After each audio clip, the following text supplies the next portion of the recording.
I've been using the M4 iPad Pro for the past few days, and this is not my full review. I'm not ready to give it yet, but I want to give you my first thoughts and first impressions on this iPad, and already help you decide, should you buy it, should you upgrade or not. So if you are excited to know which things surprised me the most in the past few days, the things that actually disappointed me the most, then drop a like down below, subscribe to the channel, and watch the video until the end, because this has been very, very strange. So let's talk about it. Using the 2024 iPad Pro gives me mixed feelings. This is the best iPad ever. Arguably, one of the best computers that Apple has ever made. But I don't know why. It feels the same. What I mean by that is, it feels the same using the 2018 iPad Pro as the 2024 iPad Pro. So the hardware is better, you have the M4 chip, you have the better camera system, you have the tandem OLED display instead of the LCD, you have the Thunderbolt port, you have an even thinner chassis and design, and you have the new Face ID system positioning, the new Apple Pencil Pro, the new Magic Keyboard, all of these things, even the Apple Pencil Pro, which is a big upgrade for the Apple Pencil lineup, all of these things make the iPad Pro very much better than the 2018, 2020, 2021 generation. A better iPad. But this is weird. It feels the same. What I mean by this is, the iPad Pro feels the same. Everyday use, after the first or the second day, I forgot that I had a new iPad. Okay, of course you have the new features like the haptic mode on the Apple Pencil that reminds you that you have the new Apple Pencil, you have the better OLED display, you have the thinner chassis whenever you pick it up. But the overall experience on iPadOS is pretty much the same.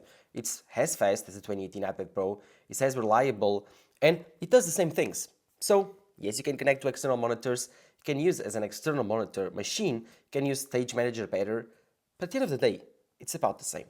Because it's an iPad still. iPadOS is still very limiting, and in the past few days, I realized that if you are a normal iPad user, you don't need the iPad Pro. I would recommend you going for an older iPad Pro, or even an iPad Air, because this is completely overkill. This is too expensive for an iPad. In the past few days, I think like, it's still an iPad. Everything that I've done here is still iPad things. I've tried editing a video on Final Cut Pro, the last video that it was on my channel, a comparison between this iPad and a MacBook Air. And let me tell you, the experience was very, very limited. So I could not edit over my external drives. Normally I edit my videos all over on my MacBook Pro, Final Cut Pro, but on my external SSDs, so I don't have to use my internal space on the MacBook. On the iPad, I could not figure out a way to use that, so I had to edit on the XSD. I only had 256 gigabytes of storage on this iPad.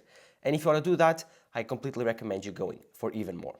And then, even more, no plugins.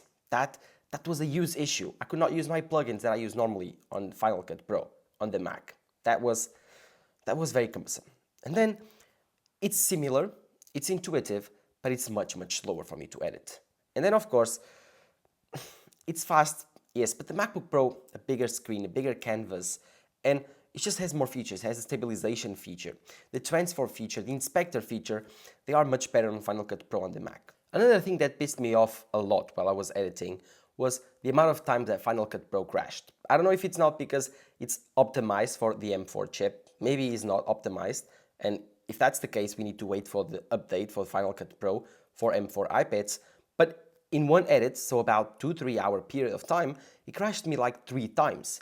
I did not lose any of my work because Final Cut Pro always backs up your work, but it was very, very annoying. I'd start over whatever I was doing. It broke my line of thinking, and it was very, very annoying. So yes, lots of crashes while I was using Final Cut Pro, and it's quite expensive, €5 or $5 for crashes, no external drive support for editing on external drives. You can recover footage and import footage from external drives. You cannot edit on external drives. And no plugin support. This is very limited for this amount of money. Expensive, yes. It costs you around $50 per year. So we need a complete overhaul for Final Cut Pro on the iPad. And Apple is promising that on the new second generation Final Cut Pro, the Final Cut Pro 2 app, coming in the next few days. At least Apple promised that on the May 7th event. I cannot review, or at least give my opinion on promised software. So right now, the software that you have, it's not the best. And me, as a video editor, I do not recommend editing videos here on Final Cut Pro. DaVinci Resolve, LumaFusion, it's all the same thing. It's not the best, you have to pay a premium, and you will be better off buying a MacBook Air. Other than that, well, the cameras are the same. This lost one ultra-wide lens, never noticed it. I came from a 2018 iPad Pro that only had one lens. Now this has one lens on the back also. It went full circle, but it has a huge LiDAR sensor, a huge flash. So yes, did I notice any difference on the cameras? No, but Apple is promising that these will scan better documents. Is it better? Well, I scan documents a lot, and I noticed it got a bit better. Is it very noticeable? It isn't. Is it worth it? Definitely not. But like I was telling you, all the iPad things, this was doing pretty much well. But that was the issue. iPad things. If I wanted an iPad, I would have kept my 2018 iPad Pro. And that was the issue, because when I bought this iPad, I was buying this iPad because I was thinking that Apple was going to do something better with this iPad. During the event, they unveiled a thinner and sleeker design. They unveiled a better display. They unveiled a new Apple Pencil. And I was thinking, well, all of these, a new chassis, a new hardware, a new Apple Pencil, my 2018 iPad Pro is 6 years old, maybe the experience will be different. Oh boy, I was wrong. Because it's all pretty much the same. You do the same things, you use it the same way, it improves slightly on all of the tasks. So a better screen gives you better video quality when you are watching videos or movies. The speakers, they're about the same. The better Apple Pencil, well, I just take notes on the device, so the difference is pretty much small. I noticed the haptic engine here, and I gotta tell you, it's kind of annoying. And yeah, the only thing that I actually noticed for the first time, exactly when I picked up the iPad, when I first started using it, was the camera positioning on the iPad. And I gotta say, this is a big difference. Finally, Apple listened to us, and now you can use video calls like this, on this position. Because before, using it on the vertical position was really weird. But now that it's solved, it's a non-issue. The best thing that Apple did on the M4 iPad Pro. Oh, and it's not exclusive to the M4 iPad Pros, but it's the first time that I get it on my iPad, because I'm coming from a 2018 iPad Pro. This is first introduced on, I think, in the M1 iPad Pro, the center stage camera. Oh my god, it's so cool. You can see that the camera is actually following me around.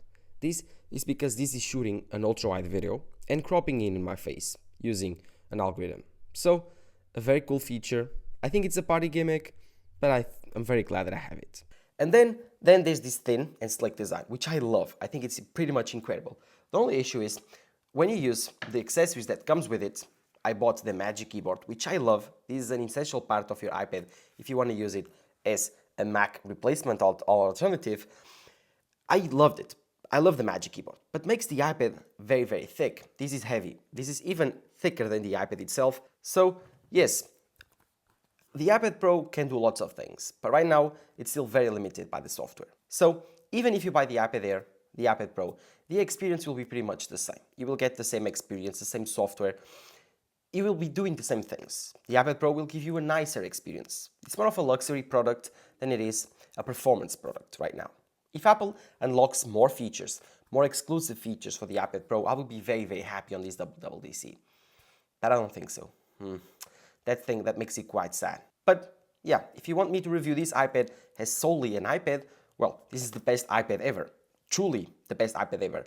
The tandem OLED display is incredible. Incredible, guys. This is the best display I've ever seen. It's 13 inches, OLED, the color reproduction is impeccable, the colors are amazing, the saturation is incredible. It's a little bit warmer than the LCD presence on the older iPad Pros and mini LEDs, but it's much crisper, better. It's more efficient. The M4 chip is super powerful. I was editing a video on Final Cut Pro and exporting it. It was almost as fast, or even as fast as my M1 Max MacBook Pro. Insane. But I will talk about Final Cut Pro on my full review. I already have tons of information, tons of things that I've recorded while I was editing that I want to review on my final review. So if you are excited for that, subscribe to the channel so you don't miss that video. But overall, this iPad Pro did not disappoint. Playing games. I played Real Racing 3 here. Incredible. The speakers, the thinness of the device, the weight. The weight here is so underrated because the iPad Pro before was not heavy. Never heavy. But after a while, you felt the weight on your hand because, again, it's not an iPhone. An iPhone weighs like 190 grams or 200 grams, while this device weighs around 400 and something grams. It might not look like so, but 200 grams more or double the weight, you will notice a difference after a while. And the older iPad was about 500 grams, without anything, without the Magic Keyboard, Apple Pencil, anything. So after a while, you will notice the weight on your wrist. Now, it's light enough that you don't feel it. So I can use the 13-inch with one hand most of the day. Holding it, using it is so much more portable. The thinness, it's incredible, and I love it, and I cannot go back.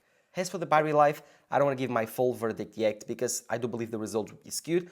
In the first few days, all Apple devices experience worse battery life because they are just updating stuff, installing older stuff, and installing apps, data from older backups, from other devices, and so the battery life is always worst in the first period of days. So I need to wait and see. Maybe next week I will have my full review out, and the battery life will be more for what I'm expecting. Because this has a bit smaller battery than the older iPad Pros, but a more efficient chip, a more efficient display.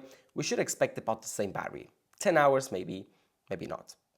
So using this for gaming, for watching movies, for watching your photo library with your friends, family, for your kids to play, this is the perfect portable display. So it's a huge OLED display that you can carry around. It's almost as thin as just a TV. And I love it. This is a portable TV on your hands. You can play games, stream videos. That's what the iPad is best doing. But and if you're talking about real work, I do believe you will be better off buying a Mac.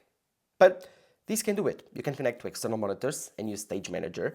And there you will have a pretty much macOS experience without the file system, without macOS itself, but it will give you a more desktop-like experience, let's just say that. Rather than that, you have iPadOS here, which for iPad things, it's perfect, but for laptop things, it's pretty much very, very bad.